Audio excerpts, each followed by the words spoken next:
कारण बघा, फक्त बोध घेऊन जाऊ नका, त्याचं मत सुद्धा समजून घ्या ना. कारण फक्त परमर्षी पारायण केलो, हे केलो, एवढ्यावर काय होणार आहे? त्याचं बरोबर हे सुद्धा आपल्याला शिकलं पाहिजे. म्हणून जीवनामध्ये तुम्ही दोघं कसं वागतो ना, तसं पुढचं पिढी वागणार आहे. म्हणून घरात संस्कार राहायचा असेल तर आपल्याला काय करावं लागतो, ह्या पद्धतीनं खूप प्रत्येकजण आपल्या आपल्याही सुद्धा व्यवस्थितपणे घरामध्ये सर्वांनी वागला पाहिजे.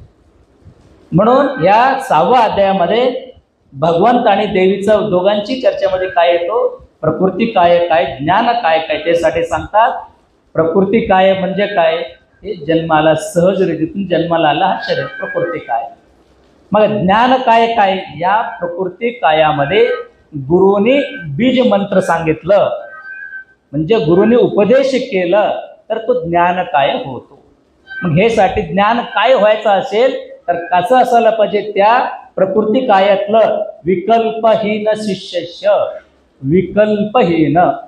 प्रत्येकांची अंतःकरणामध्ये कल्प विकल्प भरपूर असतो.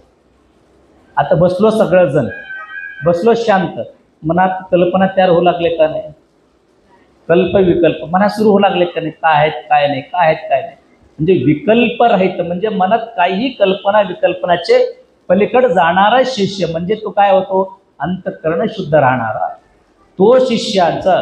श्रोत्रे बीजम सद्गुरु, सद्गुरु त्या शिष्यांची कानातून काय अव्यक्त प्रोक्तम, अव्यक्त स्वरूपात राहणारा जे काही मंत्र आहे, तो मंत्र सांगितल्यानंतर तो काय होतो, तर तो ज्ञान.